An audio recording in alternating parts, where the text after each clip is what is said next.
109일차 현대어 성경 예레미야 32장. 바벨론 왕 느부갓네살이 BC 588년에 예루살렘을 포위하기 시작하였다. 예레미야가 주님의 말씀을 받을 때는 BC 587년 예루살렘의 함락 직전이었다. 이때는 유다 왕 시드기야의 통치 10년이며 느부갓네살의 통치 18년이었다. 느부갓네살의 군대가 예루살렘을 포위하던 그때 예언자 예레미야는 죄수로 붙잡혀 왕궁의 경비대 뜰 안에 갇혀 있었다. 시드기야 왕이 예레미야를 그곳에 가두어둔 이유는 예레미야의 예언 때문이었다. 여호와께서 이렇게 말씀하셨다. 내가 이 도성 예루살렘을 바벨론 왕의 손에 넘겨주어 그가 이곳을 정복하도록 하겠다. 유다 왕 시드기야도 그 포위망을 뚫고 탈출하지 못하고 꼼짝없이 바벨론 왕의 손에 넘겨질 것이다. 그러면 그가 바벨론 왕 앞으로 직접 끌려가서 입을 맞대고 눈과 눈을 맞대며 답변해야 될 것이다. 시드기야가 대답도 못하고 변명도 못하면 느부갓네살이 그를 바벨론으로 끌어갈 것이다. 그러면 그가 남의 땅에 갇혀 있다가 죽을 것이다. 그런데도 너희는 지금 바벨론 족속과 감히 싸우려고 한다. 그것은 전혀 성공할 수 없는 무모한 짓이다. 이것은 나 여호와의 말이다. 예레미야가 경비대 뜰에 갇혀 있을 때 여호와께서 그에게 또 이런 말씀을 하셨다. 예레미야야, 이제 곧 있을 일이니 잘 들어라. 네 숙부 살룸의 아들 하나멜이 내게 와서 이렇게 부탁할 것이다. 우리의 고향 아나돗에 있는 내 밭을 사촌이 사시오. 나는 지금 경제적으로 어려운 처지에 빠져서 그 밭을 팔 수밖에 없는데 지금 그 밭을 사야 될 나의 가장 가까운 친척은 바로 사촌이오. 그런데 여호와께서 내게 알려주신 대로 정말 내 사촌 하나멜이 경비대 뜰로 나를 찾아와서 이렇게 말하였다. 베냐민 지파에 소속된 아나돗 마을에 내 밭을 사촌이 사시오. 사촌은 나의 가장 가까운 친척으로서 그 밭을 사야 할 우선권과 의무가 있어.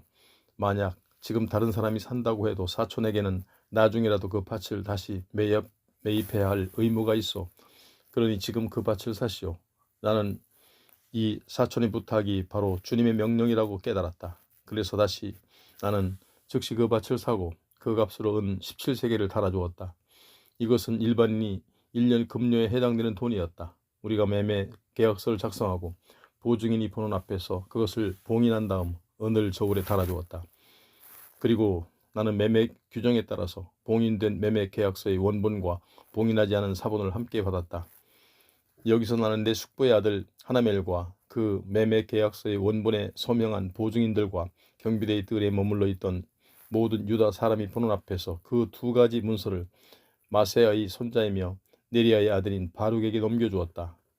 그러고 나서 나는 그들이 보는 앞에서 바룩에게 다음과 같이 부탁하였다. 온 세상의 주인이신 이스라엘의 하나님께서 이렇게 말씀하셨습니다. 양피지를 위아래로 두 부분으로 접어서 똑같이 작성하고 윗부분은 봉인하고 아랫부분은 말기만 한 이 두 계약서를 받아서 옹기 그릇에 담아 오랫동안 보관하여라. 오랜 세월이 지난 어느 날 사람들이 이 땅에서 직접 집과 밭과 포도원을 살 것이다. 이것은 나 여호와의 말이다. 나는 바룩에게 그 매매 계약서를 넘겨주고 주께 이런 기도를 드렸다. 오 주 우리 하나님이시여, 주님은 큰 힘과 권능으로 하늘과 땅을 창조하셨으니 주께서 힘이 부족하여 못하실 일은 하나도 없습니다. 주께서는 수천 대에 이르기까지 인간들에게 변함없는 사랑으로 은혜를 베풀어 주십니다. 그러나 인간들이 죄를 짓는 경우에는 그 자식들에게까지 형벌을 내리십니다. 주께서는 진실로 크고 강하신 하나님이시요 온 세상의 주인이십니다. 주께서는 계획도 크게 세우고 실현하는 일들도 엄청난 권능으로 이룩해 놓으십니다. 주께서는 인간들의 행실을 모두 정확하게 내려다 보셨다가 각 사람의 행실대로 상과 벌을 내려주십니다. 저희가 옛날 애굽 땅에서 종살이를 할 때부터 오늘날까지 주께서는 우리들이 보는 앞에서만이 아니라 세계 만민이 보는 앞에서 놀라운 일들을 수없이 행하셔서 이제는 주님의 거룩한 이름이 온 세상에 위대하게 알려져 있습니다. 주께서는 사람들을 놀라게 하고 사람들을 큰 두려움으로 압도해 버리는 온갖 기적으로 주님의 백성 이스라엘 민족을 애굽 땅에서 데리고 나오셨습니다. 주께서는 그토록 강한 손과 드신 팔로 기적을 나타내 보이셨습니다. 주께서는 이스라엘 백성을 이렇게 해방시켜 주시고 그들의 조상들과 그들에게 주겠다고 맹세하셨던 그 땅을 과연 그들에게 주셨습니다. 그 종살이나 하던 불쌍한 백성에게 젖과 꿀이 흐르는 아름답고 기름진 땅을 주어 살게 하셨습니다. 그러나 그들이 정작 이 땅을 차지하고 잘 살게 되었을 때는 그들의 마음이 달라져 버렸습니다.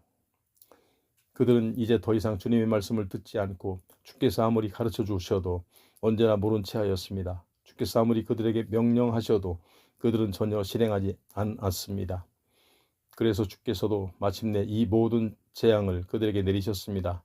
갈대아 군인들이 바로 지금 이 도성의 성벽을 타고 넘어올 사다리들을 대놓았습니다. 예루살렘이 당장 함락되고 말겠습니다.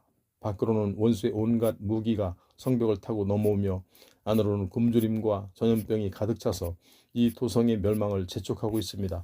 주께서 이 도성을 치겠다고 말씀하셨는데 지금 모든 일이 그대로 이루어졌습니다.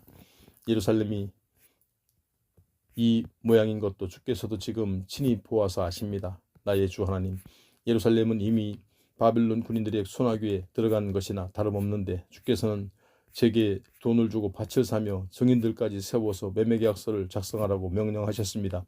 내가 이렇게 간절히 호소하자 여호와께서 곧 응답해 주셨다.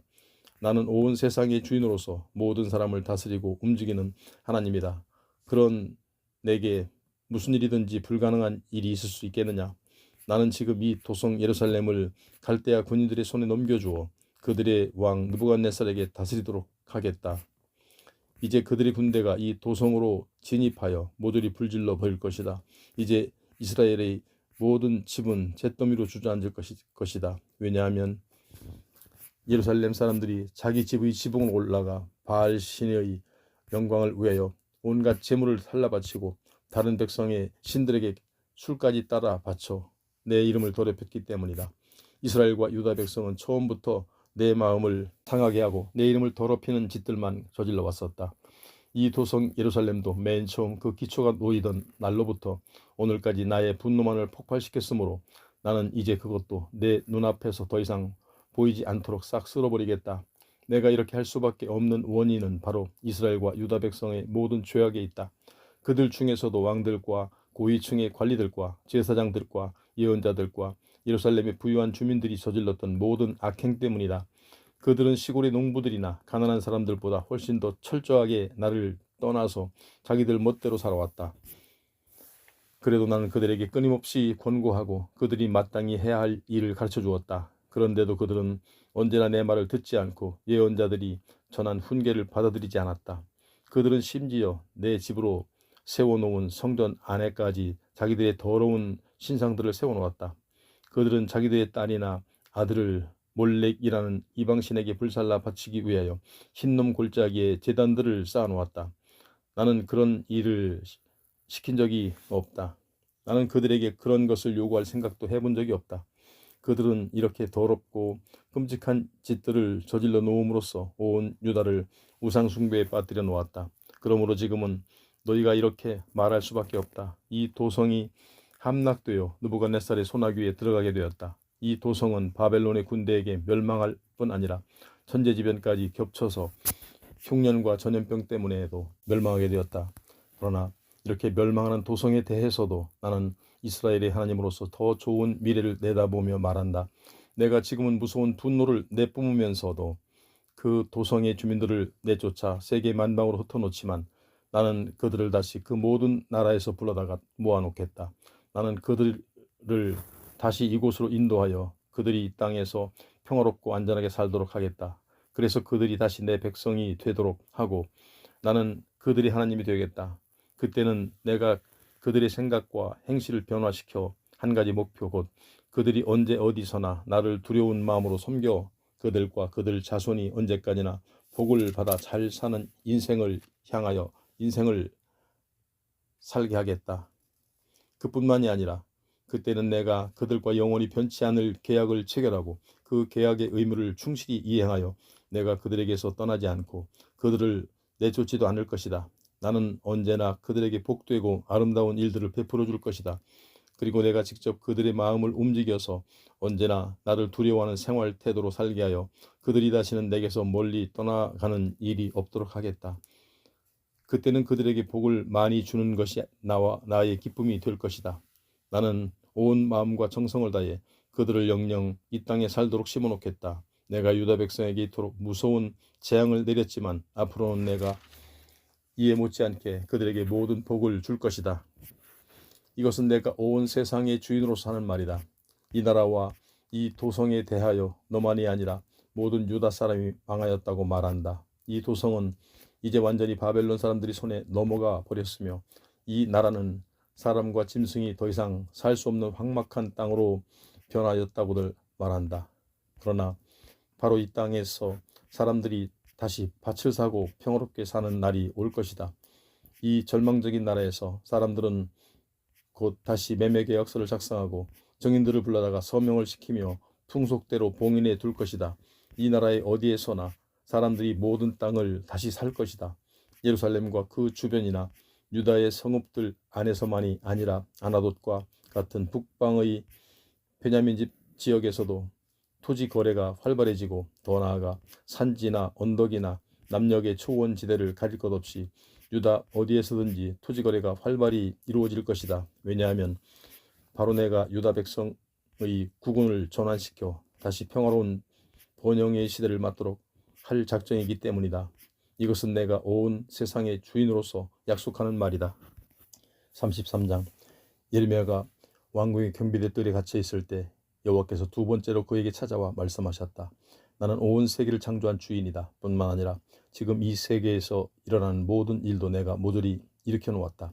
무엇이든지 내가 하려고 마음만 먹으면 그것이 바로 현실이 되어 나타난다. 너는 지금 눈에 보이는 세상을 보고 이리저리 흔들리지 말고 오직 나만을 의지하여라. 그러면 내가 네게 응답하고 엄청난 일도 이루어주겠다. 나는 내가 이제까지 알지도 못하고 또 전혀 알 수 없는 큰 일들을 네게 보여주겠다. 나는 온 세상의 주인이며 이스라엘의 하나님으로서 네게 알려준다. 지금 예루살렘 사람들은 바벨론 군인들과 최후의 투쟁을 감행하고 있으나 이것은 자멸을 재촉하는 짓이다. 바벨론 군인들은 여전히 이 성을 포위하고 있다가 마침내 점령하고 말 것이다. 그들은 유다 왕궁과 이 도성의 모든 집도 완전히 불질러 없앨 것이다. 그들의 온갖 죄악 때문에 내가 분노를 폭발하면서 그들을 모조리 쳐 죽이겠다. 그들의 시체가 온 도성에 가득 채워질 때까지 쉬지 않고 내가 그들을 쳐 죽이겠다. 그들이 끊임없이 너무 많은 죄악을 저질러 놓았기 때문에 나는 벌써 이 도성에서 떠나 있겠다. 그런데 너는 이것을 똑똑히 알아라. 나는 이 도성을 멸망시키고 영영 모른 채 하는 것이 아니라 이곳을 완전히 새롭게 재건하겠다. 내가 그들의 상처를 고쳐주고 그들에게 영원한 평화를 주겠다. 진실로 내가 죄악의 역사에 종지부를 찍고 온 유다와 이스라엘 백성의 운명을 완전히 바꾸어 놓아 그들이 옛날에 나를 섬기던 번창하던 시대같이 되도록 하겠다. 이스라엘과 유다 백성이 이제까지는 오로지 내게 반역하고 불순종하여 온갖 죄를 지어왔으나 나는 그 모든 죄악과 허물도 용서해 주겠다. 그때는 예루살렘 때문에 내가 다시 기뻐하게 될 것이다. 그 도성 때문에 내가 세계 만민에게서 찬양과 칭송을 듣게 될 것이다. 내가 예루살렘 도성을 새롭게 재건할 때 얼마나 큰 복과 행운을 선사해 주었는가를 온 세상이 들으면 그들이 모두 놀라서 감탄하게 될 것이다. 여호와께서 또 이렇게 말씀하셨다. 지금 너희는 장차 곧 이 나라에서 한 사람도 살아남지 못할 것이라고 생각한다. 과연 예루살렘뿐만 아니라 유다의 성읍들이 모두 멸망하여 한 사람도 살아남지 못하며 이 나라 전체가 황폐해져서 사람이나 짐승이 더 이상 살지 못하는 곳이 될 것이다. 그러나 바로 그런 땅에서 다시 들려오는 소리를 들어라. 환호하며 기뻐하는 소리, 신랑과 신부가 기뻐하며 웃는 소리, 내 성전으로 감사의 제물을 가져다가 바치면서 찬양하는 소리, 온 세상에 주께 감사하여라. 그분이 우리의 죄악을 용서해 주고 다시 살려주셨다. 그분의 사랑은 어떤 경우에도 영영 끊어지지 않는 사랑이다. 라고 외치는 온 백성의 찬송 소리를 들어라. 내가 이 백성의 운명을 바꿔놓고 이 땅의 운명도 다시 평화롭게 바꾸어 놓을 작정이기 때문이다. 본래 아름다웠던 그 모습대로 내가 이 땅을 다시 아름답게 바꾸어 놓겠다.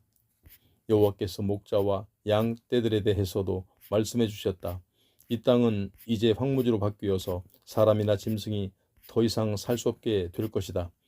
그런데도 이 무서운 심판의 때가 지나면 유다의 성읍들이 다시 비옥한 초원으로 변하여 목자들이 그곳에서 양떼를 몰고 다닐 것이다. 그때는 이 나라 전역이 아름답게 되어 농촌과 도시의 격차도 사라질 것이다.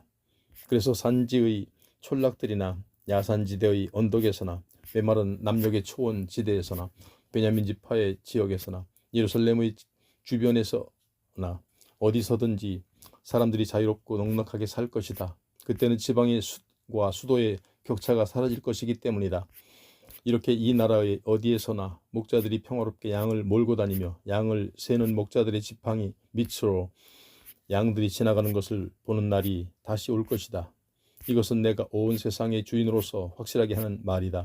여호와께서 더욱 확실하게 말씀하셨다. 내가 이스라엘과 유다 백성에게 약속한 이 일을 그대로 성취할 그날이 오고 있다. 그때가 되면 내가 다윗의 후손 가운데서 한 사람을 뽑아 세우겠다. 그러면 그가 다윗의 이름을 다시 영광스럽게 할 것이다.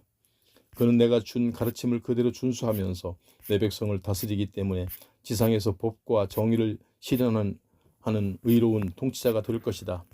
그때는 유다 백성이 전쟁을 두려워하지 않고 원수들 때문에 무서워하는 일도 없이 안전하게 살 것이다. 그때는 예루살렘을 공격하는 원수도 없으며 온 주민들이 평화롭게 살 것이다. 그러면 예루살렘도 여호와 치트케노라는 새로운 이름을 얻게 될 것이다.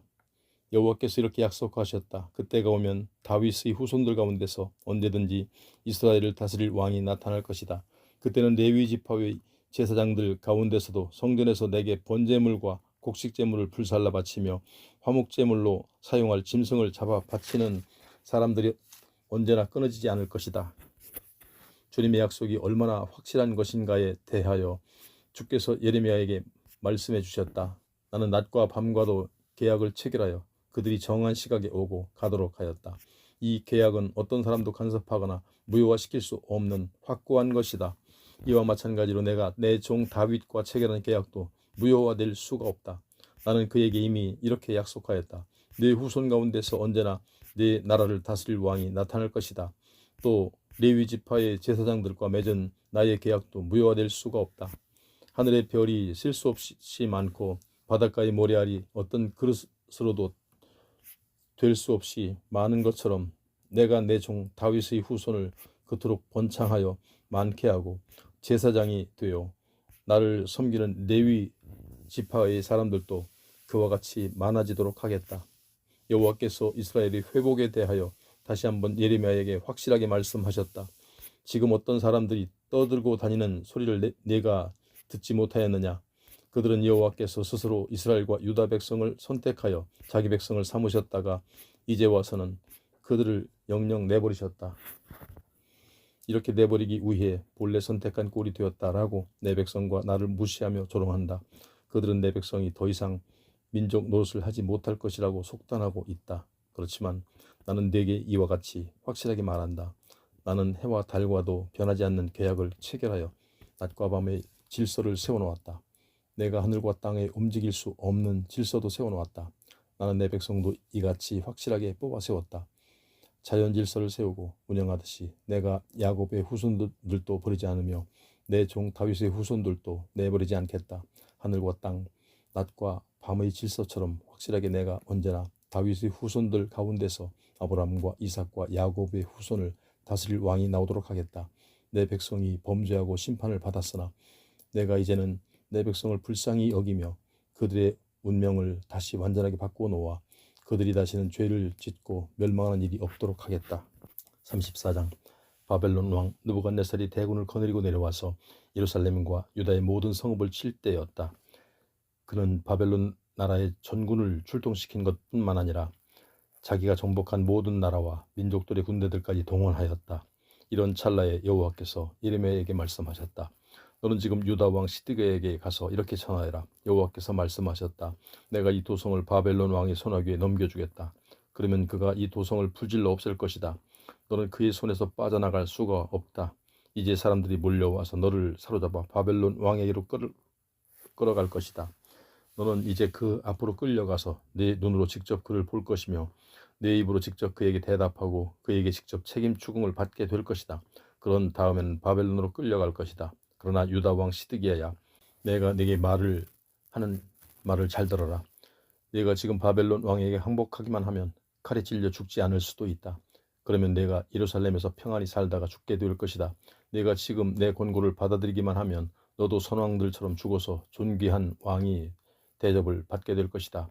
곧 사람들이 내 죽음을 애도하며 향불을 살라 바치고 임금님이 돌아가셨다고 슬퍼하면서 온 백성이 조가를 부를 것이다. 나 여호와가 직접 내게 다 이르는 말이니 그대로 믿고 따라라. 그러나 시드기야는 이토록 간곡한 주님의 말씀도 뿌리치고 계속 바벨론 왕에게 대항하다가 결국 온갖 비참한 꼴을 다 당하고 적진으로 끌려가 죽는다. 예언자 예레미야가 유다 왕 시드기야에게 예루살렘 성중에서 그토록 절실한 주님의 말씀을 전하였을 때 바벨론 왕의 군대는 이미 유다의 모든 성읍을 함락시키고 오직 예루살렘과 라기스와 아세가만을 남겨둔 채 최후의 일격을 가하고 있었다. 그러나 시드기야는 요새화된 성읍들 중에서 이 세 성읍만 남았음에도 불구하고 그 요새화된 성읍의 전략을 주님의 말씀보다 더 의지하다가 결국 붙들려 가서 죽는다. 바빌론 군대가 예루살렘 도성을 포위하여 사태가 급박해지자 시드기야 왕은 모든 노예를 해방시켜주고 그 대신에 그들에게 도성을 잘 지키도록 하려고는 묘안을 냈다. 왕은 곧 예루살렘의 주민들과 노예 해방의 계약을 체결하고 장엄하게 선포하였다. 이 계약은 히브리 사람이면 누구나 동족 가운데서 남종이나 여종을 더 이상 노예로 부리지 않고 해방시켜 다 같은 자연이 되도록 한다는 것이다. 그래서 이 계약에 동의한 사람들, 즉 예루살렘의 지도층에 있는 사람들과 노예를 부리던 백성은 이 계약을 엄수하여 즉시 남자나 여자를 막론하고 노예 생활을 하던 히브리 사람들을 해방시켰다. 그런 뒤에 애굽의 원병이 올라오자 바벨론 군대들이 쫓겨가게 되었다. 이렇게 전쟁의 위험이 사라지고 사태가 다시 평온해지자 노예를 풀어주었던 주인들이 다시 자기들의 노예를 데려다가 부려먹었다. 여기서 주님의 간섭이 나타났다. 여호와께서는 예루살렘의 주민들에게 다음과 같이 전하도록 예레미야에게 말씀하셨다. 온 세상의 주인인 나 여호와가 말한다. 너희 조상들이 옛날에 애굽에서 노예 생활을 하였으나 내가 그들을 해방시켜 데리고 나왔다. 그때 나는 그들과 계약을 체결하였다. 그 계약 중에는 이런 내용이 있다. 너희 히브리 사람들 중에서 경제적인 어려움 때문에 자신을 노예로 파는 자가 있더라도 너희는 그들을 7년마다 다시 자유인으로 해방시켜 주어라. 그들이 6년 동안은 노예로 너희를 위하여 일을 하겠지만 그 다음 해에는 너희가 그들을 해방시켜 주어야 한다. 그런데도 너희 조상들은 내게 순종하지도 않고 나와 맺은 계약의 조문을 지키지도 않았다. 그러나 너희는 오늘날 너희 조상들과 달리 생각하고 내가 바르고 좋게 여기는 것을 실천하였다. 과연 너희는 자기 형제와 자매를 해방시켜 주었으며 성전으로 찾아와 내 앞에 서서 노예 해방의 장엄한 계약을 선서하면서 그 좋은 일을 실천하였다.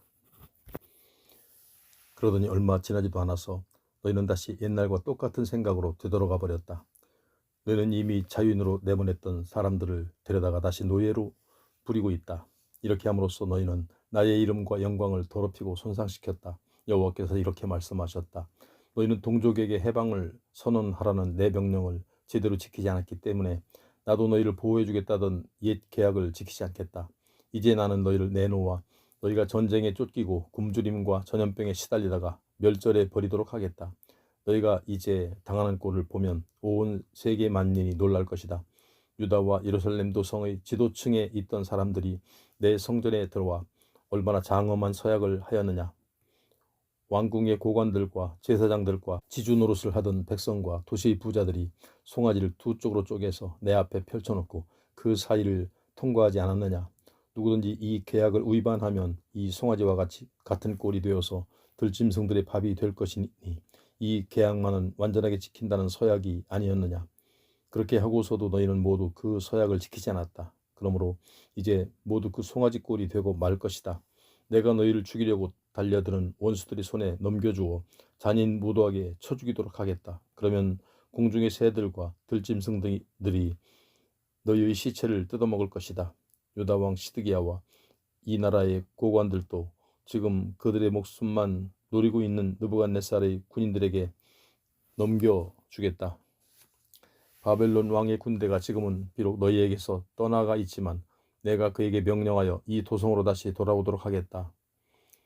그러면 그가 예루살렘을 다시 포위하고 점령할 것이다. 그때는 이 도성에 잿더미만 남을 것이다. 내가 유다의 성읍들도 모조리 황무지로 바꾸어 놓아 어느 누구도 더 이상 살 수 없는 곳이 되도록 하겠다. 35장. 요시야의 아들 여호야김 왕이 유다를 다스리던 때 여호와께서 예레미야에게 이런 말씀을 하셨다. 너는 레갑 집안의 어른들을 찾아가서 그들을 초대하여 성전의 어느 방에 데려다 놓아라. 그러고 나서 너는 그들에게 포도주를 대접하며 자유롭게 마시도록 권유하여라. 그래서 예레미야가 그 당시 레갑 족속의 지도자였던 야사냐를 찾아갔다. 그는 하바시냐의 손자여 예레미야의 아들이었다. 그는 예언자 예레미야의 초대를 받아들여 자기의 모든 형제와 아들들을 물론 레갑 집안의 모든 후손을 데리고 성전으로 왔다. 예레미야는 그들을 예언자 하나의 제자들이 사용하는 방으로 안내하였다. 하나는 익다리아의 아들이었다. 그 방은 고관들의 방 곁에 있었고 살롬의 아들로서 성전의 문을 지키던 마아세아의 방 위에 있었다. 그 방에서 예레미야는 레갑 족속의 사람들에게 포도주가 가득 찬 술병을 내놓고 잔을 건네주며 마시기를 권하였다. 그러나 레갑의 후손들은 모두 이렇게 대답하였다. 우리는 포도주를 전혀 마시지 않습니다. 우리의 조상 레갑의 아들 여나답께서 우리에게 이런 명령을 주셨기 때문입니다. 너희는 절대로 포도주를 마시지 말아라. 너희는 물론 너희 후손들도 영영 포도주를 마시지 말아라. 너희는 집을 짓고 어느 곳에 정착하지도 말고 농토를 차지하여 곡식의 씨를 뿌리지도 말고 포도원을 만들어 포도나무를 심거나 포도원을 소유하지도 말아라. 너희는 언제나 사막의 유목민으로서 천막을 치고 살아라. 그러면 너희가 이 땅에서 오래 살 수 있을 것이다. 그래서 우리는 우리 조상의 이 교훈을 언제나 철저하게 지켜왔습니다. 우리는 물론 우리의 아내와 아들과 딸들도 포도주를 마시지 않습니다. 우리는 지금까지 집을 지은 일이 한 번도 없으며 그저 천막에 살고 있습니다. 우리에게는 포도원도 없고 농토도 없고 심지어 곡식의 씨앗도 없습니다. 우리는 우리의 조상 요나답께서 우리에게 명령하신 모든 것들을 정확하게 엄수하고 있습니다. 그런데 지금 바벨론의 군대가 이 땅으로 쳐들어왔습니다. 그래서 우리는 어쩔 수 없이 느부갓네살의 바벨론 군대와 수리아 군대를 피하여 예루살렘으로 대피하게 되었습니다. 바로 그런 이유로 저희가 지금은 여기에 예루살렘에 들어와 있는 것입니다. 여기서 주님이 다시 예레미야에게 지시를 내렸다. 너는 가서 유다 백성과 예루살렘 주민들에게 이렇게 전하여라. 온 세상의 주인이신 이스라엘의 하나님께서 말씀하셨다. 너희가 이제는 마음을 돌이켜 내 말을 듣지 않겠느냐. 레갑의 아들 요나답이 자기 후손들에게 명령한 것을 그대로 엄수되고 있다. 그가 후손들에게 포도주를 마시지 말라고 명령하자 그들은 오늘날까지도 전혀 포도주를 마시지 않는다. 그들은 인간의 명령이지만 자기 조상의 명령을 철저히 엄수하였다. 그런데 나는 온 세상의 주인으로서 너희에게 반복하여 권면하고 이스라엘의 하나님으로서 너희가 해야 할 일들을 계속 가르쳐 주었으나 너희는 내 말을 전혀 듣지 않았다. 나는 내 종 예언자들을 끊임없이 너희에게 보내어 너희의 나쁜 행실을 버리고 악한 길에서 돌아서라고 하였다. 세상 권력과 육체의 쾌락을 위하여 섬기는 이방인 신들을 그만 쫓아다니고 그런 우상들에게 제물도 바치지 말라고 하였다. 그래야 너희의 조상들에게서 준 이 땅에서 너희가 오래도록 잘 살 수 있을 것이라고 하였다. 그러나 너희는 내 말을 듣지 않았다. 요나답의 후손들은 자기 조상의 명령을 그토록 엄수하는데 내 백성은 자기 하나님의 명령도 따르지 않았다. 그러므로 내가 이제 유다 백성과 예루살렘 주민들에게 예고하였던 모든 재앙을 그대로 그들에게 내리겠다. 나는 너희가 해야 할 일을 가르쳐 주었으나 너희는 들은 적이 없다. 나는 너희를 불렀으나 너희가 대답한 적이 없다. 이것은 내가 온 세상의 주인으로서 너희를 책망하는 말이며 이스라엘의 하나님으로서 내 백성인 너희를 가르치는 말이다. 그러고 나서 예레미야는 레갑 지파의 후손들에게 말하였다. 온 세상의 주인이신 이스라엘의 하나님께서 말씀하셨다. 너희는 인간의 교훈이나 너희 조상 요나답의 교훈을 그대로 엄수하고 너희에게 명령한 것들을 모두 오늘날까지 그대로 실천하였다. 그러므로 레갑의 아들 요나답의 후손들에게는 그 조상의 교훈을 충실히 지키는 자들이 끊어지지 않을 것이며 그들은 언제나 나의 충실한 증인 노릇을 하게 될 것이다. 이것은 내가 이스라엘의 하나님으로서 하는 말이다. 36장 요시야의 아들 여호야김이 유다를 다스린 지 4년이 되던 해 바벨론 군대가 근동에서 애굽 군대를 몰아내고 자신이 통치권을 세워놓았다. 이때 여호야김은 느부갓네살에게 항복해서 자신은 안전하다고 생각하였는데 여호와께서 예레미야에게 이렇게 말씀하셨다. 너는 두루마리 책을 하나 구해다가 내가 요시야 시대에서부터 지금까지 계속 이스라엘과 유다와 다른 모든 민족에 대하여 내게 말하는 것을 남김없이 기록하여라. 내가 그들에게 내리려고 하는 모든 재앙을 유다 백성이 듣는다면 혹시 그들이 내게로 돌아올지 모른다. 만약 그들이 이제라도 타락한 생활을 버리고 내게로 돌아온다면 나는 그들이 죄악과 허물을 용서해 주겠다. 예레미야는 네리야의 아들 바룩을 불러다 놓고 여호와께서 그 동안에 자기에게 하신 모든 말씀을 그에게 불러주어 받아 적게 하였다. 그러고 나서 예레미야는 그에게 말하였다. 나는 성전에 들어갈 수 없는 몸이니 다음 금식일에 성전으로 들어가서 그곳에 모인 온 백성에게 이 두루마리를 낭독해 주시오. 예루살렘의 주민들뿐만 아니라 유다의 전국에서 올라온 지방 사람들에게도 그 말씀을 들려주시오. 그러면 그들이 주님의 말씀을 듣고 혹시 빗나간 길에서 돌아와 주님 앞에 엎드려 용서와 은혜를 갈구할지 모르오. 주께서는 지금 이 백성에게 분노를 가득 품고 계시며 그들에게 무서운 형벌을 내릴 작정이시기 때문이요. 느리의 아들 바룩이 예레미야에게서 명령받은 대로 성전에 들어가 주님의 말씀을 낭독하였다. 때는 요시야의 아들 여호야김이 유다 왕이 되어 다스린 지 5년이 되던 해 9월이었다. 예루살렘에서는 온 나라 사람들에게 금식하라고 선포하였다. 그래서 예루살렘의 주민들과 유다의 지방 사람들이 성전에 모여 금식을 하고 있었다. 이때 바룩이 성전으로 들어가 그곳에 모인 무리에게 예레미야의 말이 적힌 두루마리 책을 낭독하였다. 그 당시 고위층에 있었던 사반과 그 집안이 예레미야에게 호의적이어서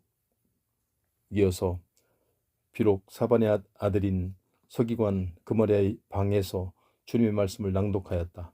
그 방은 성전 새 대문 입구의 윗뜰에 있어서 온 백성을 향하여 낭독하기에 좋았다.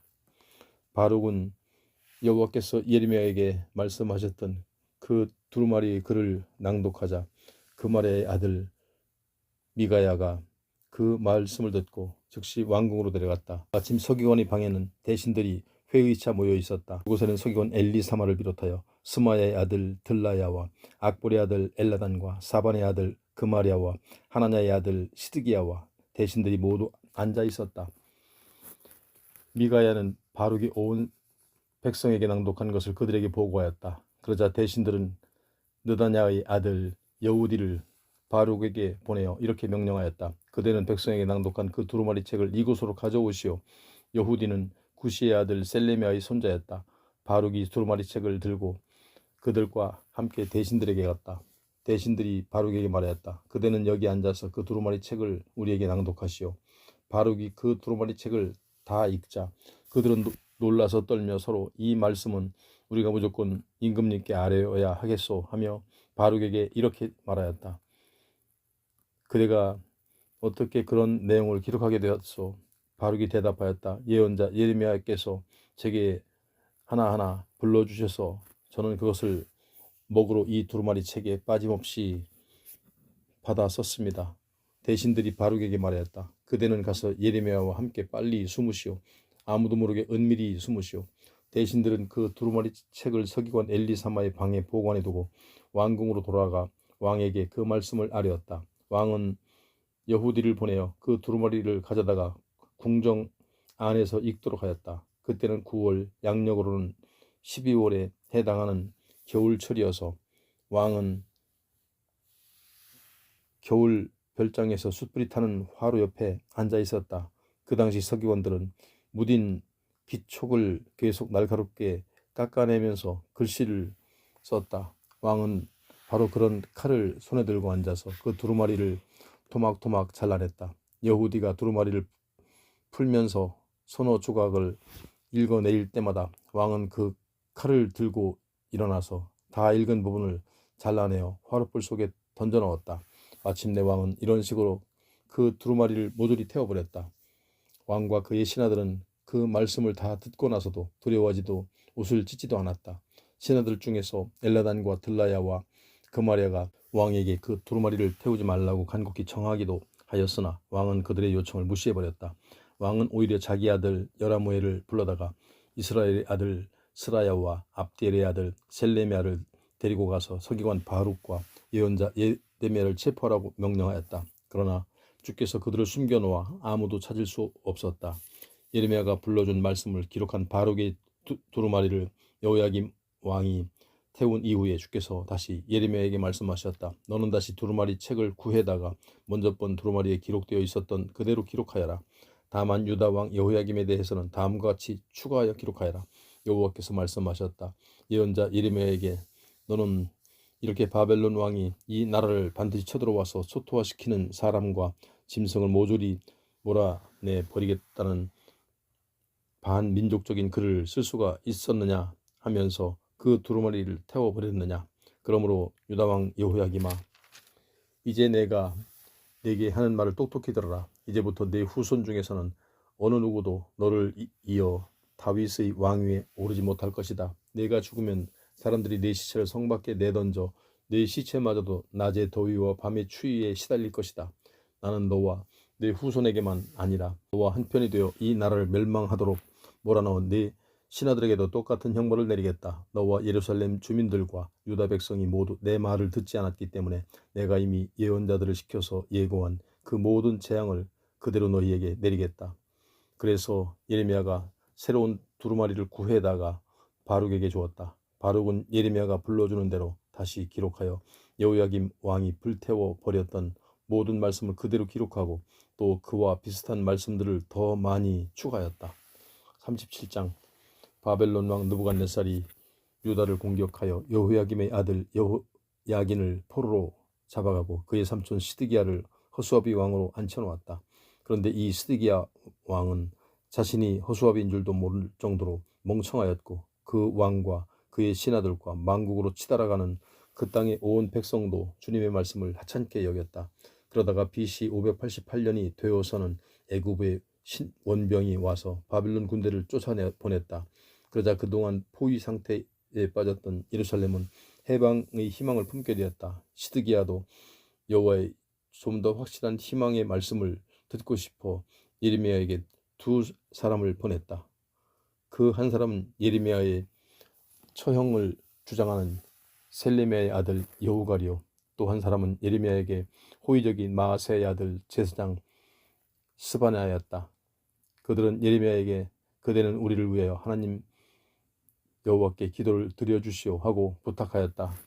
그 당시 예레미야는 아직 체포되어 투옥되기 전이었으므로 어디든지 자유롭게 다니며 누구나 만날 수 있었다. 바로 이때 바벨론 군대는 예루살렘을 포위하고 있다가 애굽 군대가 출동하였다는 소문을 듣고 철군하였다. 그러나 이스라엘 하나님 여호와께서는 예레미야에게 이렇게 대답하셨다. 내게서 희망의 소식을 듣고자 너희를 내게로 보낸 유다 왕에게 너희는 이와 같이 전하여라. 너희를 돕는다는 명목으로 출동한 애굽 군대는 벌써 다시 애굽으로 철수하기 시작하였다. 그리고 바벨론 군대는 다시 돌아와 이 성을 쳐속하고 불질러 버릴 것이다. 내가 직접 너희에게 경고한다. 바벨론 군대가 완전히 철수한 것으로 착각하지 말아라.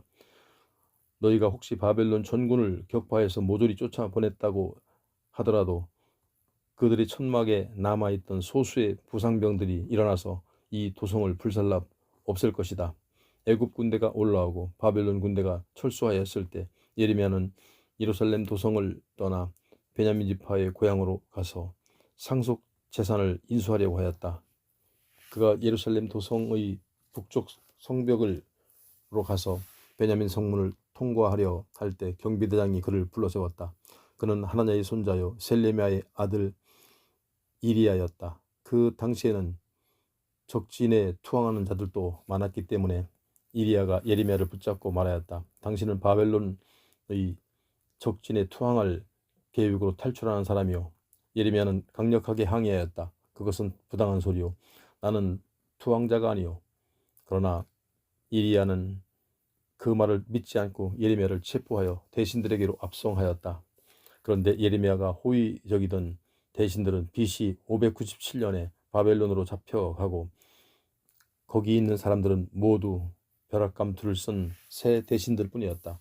그들은 예레미야를 보자마자 화를 냈다. 예레미야를 이해하려고 하지도 않고 우선 때리도록 명령하고 서기관 요나단의 관저에 가두어 놓도록 하였다. 그 당시에는 그 집이 감옥으로 사용되었다.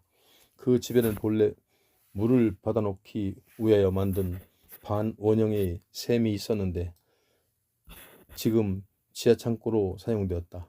예레미야는 그 깊은 반원형의 샘으로 끌려가 오래 갇혀 있다가 바벨론 군대가 와서 예루살렘을 포위하자 거기서 나오게 되었다. 시드기야 왕은 어느 날 예언자 예레미야를 은밀하게 자기 왕궁으로 데려다가 물어보았다. 여호와께서 내게 대하여 무슨 말씀을 하시지 않았소?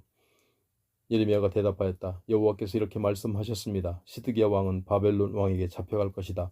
이어서 예레미야는 왕에게 항의하였다. 이제 임금님께 무슨 죄를 지었으며 대신들이나 이 백성에게 무슨 죄를 지었다고 이 나라에서 저를 체포하여 가두어 두었습니까? 바벨론 왕이 예루살렘이나 유다로 쳐들어오지 않을 것이라고 임금님께 장담하던 그 예언자들은 도대체 지금 어디에 있습니까? 나의 주 왕이시여, 이제는 제 호소를 들어주소서. 제발 저를 서기관 요나단의 관저로 되돌려 보내지 마소서. 이제 다시 가면 저는 틀림없이 죽습니다. 그러자 시드기야 왕은 예레미야를 왕궁의 경비의 뜰 안에 구류해 두도록 지시를 내렸다. 이리하여 예레미야는 그곳에 머물면서 예루살렘 도성의 떡이 완전히 떨어져 없어질 때까지 떡 굽는 자들의 거리에서 가져온 납작한 떡을 매일 한 덩이씩 받았다. 38장 마따네 아들 스바디아와 바소리의 아들 그다리아와 셀리마의 아들 유갈과 말기야의 아들 파수훌은 경비대 뜰에서 예레미야의 다음과 같은 위험한 말을 들었다. 여러분, 여호와께서 하시는 말씀을 들으시오. 누구든지 이 도성에 머물러 있는 사람은 칼에 찔려 죽든지 굶어 죽든지 전염병에 걸려 죽든지 결국 틀림없이 죽게 될 것이다. 그러나 지금 성 밖으로 나가서 바벨론 군대에게 투항하는 사람은 이 전란과 천재지변 속에서도 자기 목숨을 건져낼 것이다. 이제 너희는 전혀 속지 말아라. 전혀 헛수고도 하지 말아라. 이 도성은 틀림없이 바벨론 군대의 손에 넘어갈 것이다. 바벨론 왕 느부갓네살이 곧 이 도성을 점령할 것이다.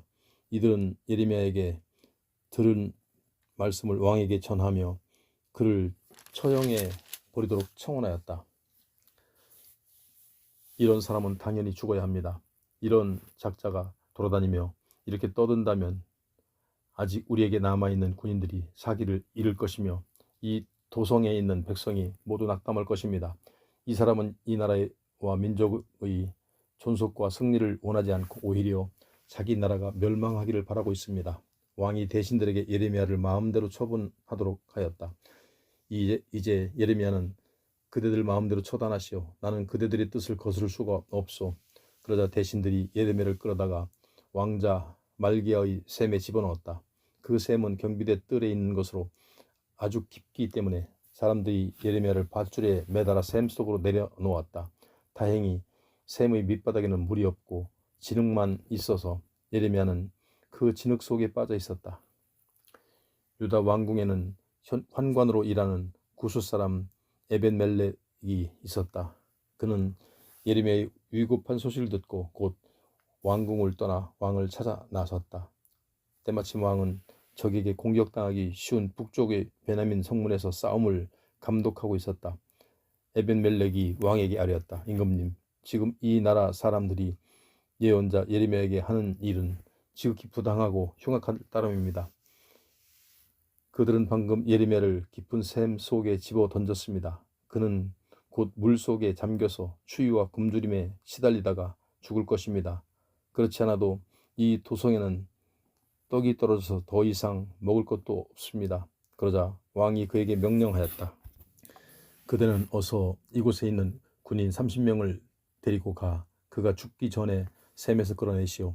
슬기롭고 사리가 깊은 에벤멜렉은 군인들을 데리고 왕궁의 의복 창고로 들어가서 헤어지고 찢어진 옷 조각들을 꺼내갔다. 그는 그것들을 밧줄에 매달아 샘 속에 있는 예레미야에게 내려주면서 소리쳤다. 그 헝겊 조각들을 그대의 겨드랑이에 대고 그 위에 밧줄을 걸어서 피부에 상처를 입히지 않도록 하시오. 예레미야가 그대로 하자 군인들은 예레미야를 밧줄로 끌어올렸다. 이때부터 예레미야는 다시 경비대 뜰에 갇혀 있게 되었다. 예루살렘 도성이 함락 직전에 놓이자 히스기야 왕은 감당할 수 없는 위기의식을 느낀 나머지 예언자 예레미야를 다시 불렀다. 왕이 이번에는 은밀히 만나기에 좋은 성전의 셋째 대문으로 가서 그를 맞으며 예언자에게 물었다. 이런 위기에 주께서 그대에게 무슨 말씀을 하셨는지 알고 싶소. 내게는 아무것도 숨기지 말고 말해주시오. 예레미야가 대답했다. 제가 임금님께 사실대로 말씀드린다면 당장에 저를 처형해 버리실 것입니다. 또 제가 임금님께 무슨 충고를 드린다고 해도 받아들이지 않으실 것입니다. 왕은 예레미야에게 은밀히 맹세하면서 선서하였다. 우리에게 생명을 주신 여호와께서 확실히 살아계심을 걸고 맹세하지만 나는 그대를 처형해 버리지도 않고 그대를 죽이려고 작정한 사람들에게 넘겨주지도 않겠소. 예레미야가 시드기야에게 말하였다. 온 세상의 주인이신 이스라엘의 하나님께서 말씀하셨습니다. 네가 지금 이 도성에서 밖으로 나가 바벨론 왕이 보낸 총사령관에게 항복하면 네가 스스로 네 목숨도 건지고 이 도성도 불태우지 않을 것이다. 그러면 내 목숨뿐 아니라 내 온 가족의 목숨도 건지게 될 것이다. 그러나 내가 끝까지 이 도성에 숨어 있으면 이 도성이 바벨론 군인들의 소나귀에 들어가서 모조리 불타고 말 것이다. 그때는 너도 그들의 손에서 벗어날 길이 없을 것이다. 이 말을 듣고 왕은 이렇게 말하였다. 나는 항복을 하려고 해도 이미 내게 불만을 품고 바벨론 진지로 넘어간 유다 사람들이 두렵소. 바벨론 군인들은 나를 그들의 손에 넘겨주어 바로 그들이 내게 원한을 갚도록 할는지 모르오. 그러자 예레미야는 확실하게 대답하였다. 결코 그런 일은 없을 것입니다. 오직 여호와께서 임금님께 전하는 말씀만을 들으십시오. 그러면 흉악한 일은 전혀 일어나지 않을 것입니다. 지금 목숨을 건지는 길은 그 길밖에 없습니다. 그러자 임금님께서 항복하지 않으시면 여호와께서 제게 보여주신 그 무서운 장면이 그대로 현실이 되고 말 것입니다. 여호와께서 제게 끔찍한 환상을 보여주셨습니다. 유다 왕궁에 남아있던 모든 여인이 바벨론 군대의 사령관들에게로 끌려가면서 자신의 운명을 탄식하고 임금님을 조롱하였는데 그 내용은 지극히 구슬픈 비가였습니다. 왕의 좋은 친구들이 뭐냐? 왕이 믿었던 그들이건만 이제는 모조리 왕을 속이고 왕을 죽음으로 몰아넣었다.